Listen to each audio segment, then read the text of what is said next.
ಬನ್ನಿ ಸ್ನೇಹಿತರೆ, ನಿಮಗೆಲ್ಲರಿಗೂ ಒಡಪಿನ ಕಾರ್ಯಕ್ರಮಕ್ಕೆ ಮತ್ತು ಸ್ವರ್ಣೋಕ್ತಿ ವಾಹಿನಿಯಿಂದ ಸುಸ್ವಾಗತ. ನೀವು ಒಡಪು ಹಾಕಿ ಗಂಡನ ಹೆಸರು ಯಾವ ರೀತಿ ಹೇಳಬೇಕು ಅಂದರೆ, ಈ ಗಂಡನ ಹೆಸರು ಹೇಳಬೇಕಾದ್ರೆ ಹಾಗೆ ಹೇಳಿದ್ರೆ ಚೆಂದ ಇರೋದಿಲ್ಲ ನೋಡಿರಿ. ಅದರಲ್ಲಿ ಒಂದು ಒಡಪು ಹಾಕಿ ಹೇಳಿಬಿಟ್ರೆ ನೋಡಿ ಎಷ್ಟು ಸೊಗಸಾಗಿರುತ್ತೆ. ನೋಡಿರಿ ಯಾವ ರೀತಿ ಹೇಳಬೇಕಂತ ಕಲ್ಕೋರಿ.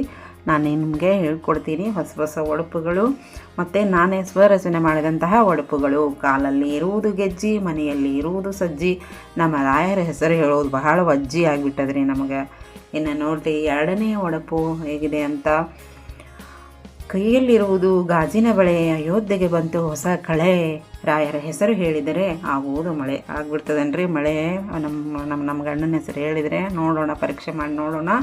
ಬನ್ನಿ ಮೂರನೇ ಒಡಪಿಗೆ ಹೋಗೋಣ ಯಾವ ರೀತಿ ಇದೆ ಅಂತ. ಮೂರನೇ ಒಡಪು ನೋಡ್ರಿ. ಕೇಳಾಕ ಹಾಡು ಚಂದ, ನೋಡಾಕ ನೋಟ ಚಂದ, ಬರೆಯಲಿಕ್ಕೆ ಕವಿತೆ ಚಂದ, ರಾಯರ ಹೆಸರು ಹೇಳಲಿಕ್ಕೆ ಚಂದ. ನಿಜ ಅಲ್ವೇನ್ರಿ? ನಮ್ಮ ಗಂಡನ ಹೆಸರು ಹೇಳೋದೇ ಒಂದು ರೀತಿ ಚಂದ. ಇನ್ನು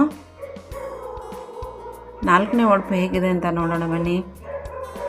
ಲಿಂಗಕ್ಕೆ ಏರಿಸುವುದು ಪತ್ರಿ, ಮಳೆ ಬಂದಾಗ ಹಿಡಿತೆವು ಛತ್ರಿ, ರಾಯರ ಹೆಸರು ಹೇಳುವೆನು ಇಂಥವರ ಪುತ್ರಿ.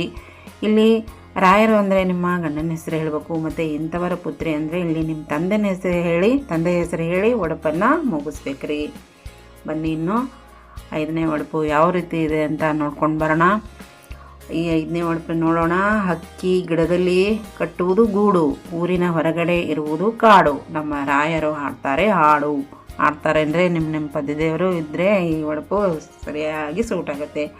ಬನ್ನಿ ಈಗ ಆರನೇ ಒಡಪು ನೋಡೋಣ. ಶ್ರೀರಾಮಚಂದ್ರನು ವನವಾಸ ಮಾಡಿದನು 14 ವರ್ಷ, ರಾಯರ ಹೆಸರು ಹೇಳುವುದೇ ಹರ್ಷ. ನಿಜ ರೀ, ಅವ್ರ ಹೆಸರು ಹೇಳುವುದೇ ಒಂದು ಹರ್ಷ, ಖುಷಿ ನಮಗೆ. ಇನ್ನು ಏಳನೇ ಒಡಪು.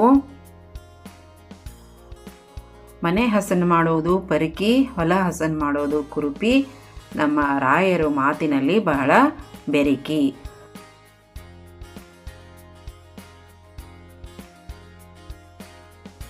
ಇನ್ನು ಬನ್ನಿ ಎಂಟನೇ ಒಡಪು ಹೇಗಿದೆ ಅಂತ ನೋಡೋಣ.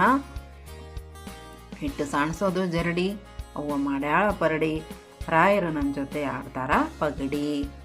ಆಡ್ತಾರೇನ್ರಿ ನಿಮ್ಮ ಪತಿದೇವರು?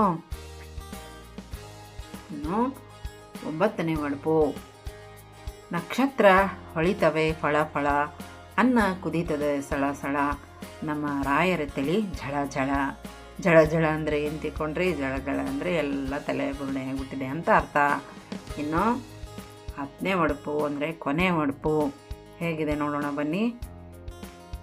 ಮುಂಜಾನೆಯಲ್ಲಿ ಬೀಳುವುದು ಇಬ್ಬನಿ, ಕಣ್ಣಿನಿಂದ ಬೀಳುವುದು ನೀರು ಹನಿ, ನಮ್ಮ ರಾಯರು ತಂದಾರ ಹನಿ.